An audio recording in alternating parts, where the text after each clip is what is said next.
Banyak yang salah paham saat menilai Hizbut Tahrir Indonesia.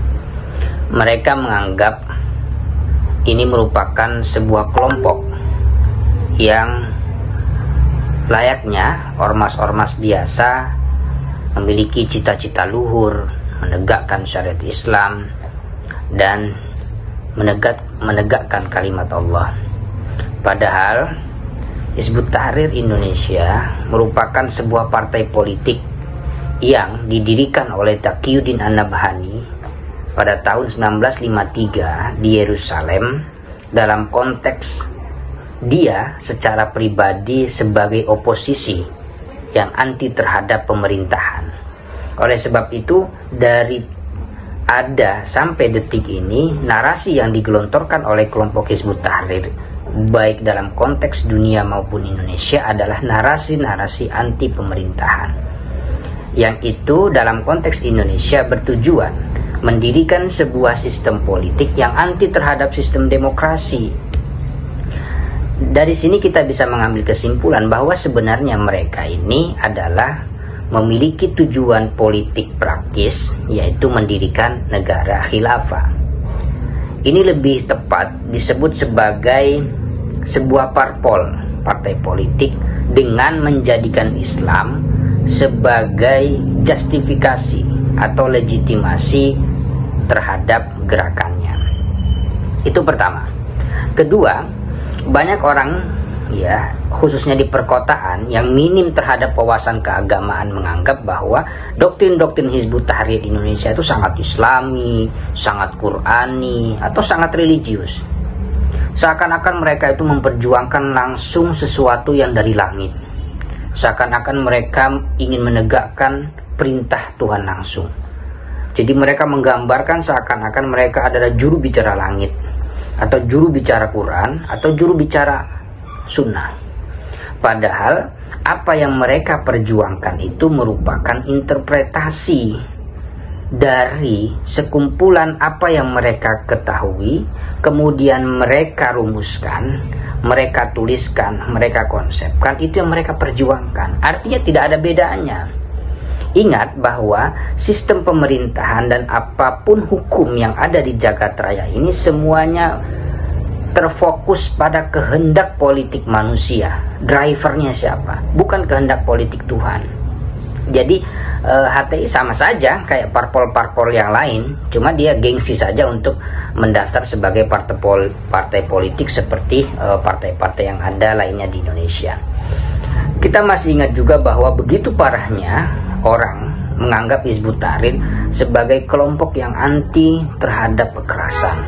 Padahal strategi yang kerap mereka pakai selama ini ya memang menjadikan citra mereka sebagai seorang yang damai itu sebagai sasaran antara. Jadi ini hanya antara saja, hingga kemudian apa yang mereka kehendaki seperti perbantuan dari pihak militer maupun dari pihak kepolisian itu mereka bisa raih untuk menuju terciptanya sebuah negara khilafah yang bersifat global. Maka banyak studi akademik yang mengaitkan di mana Hizbut Tahrir dengan sejumlah peristiwa terorisme global, radikalisme religional, kekerasan kekerasan domestik di berbagai negara, ya, di Barat, Asia Tengah, kawasan Arab dan Timur Tengah, di mana simpatisannya, kader-kader, orang-orang yang pernah terlibat di dalam kelompok Hizbut Tahrir terlibat di dalam kekerasan.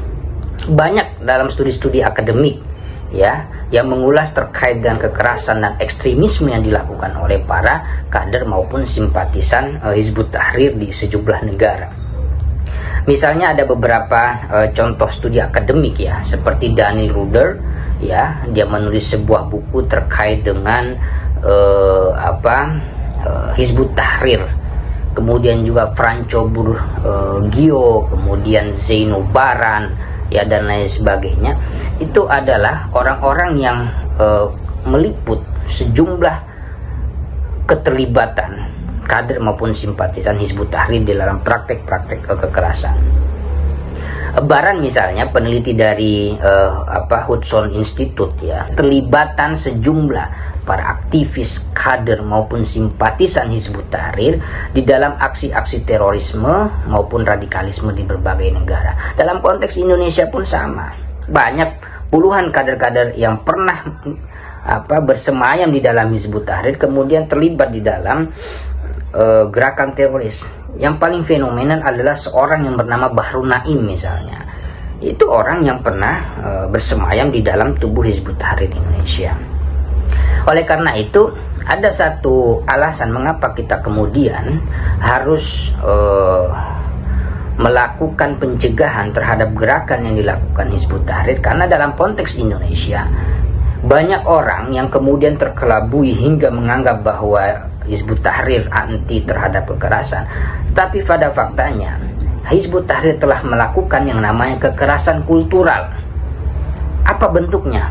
Kebencian terhadap pemerintah, menebar kebencian sana sini, menebar kebencian terhadap non-muslim, nomor 2 ke non-muslim ya.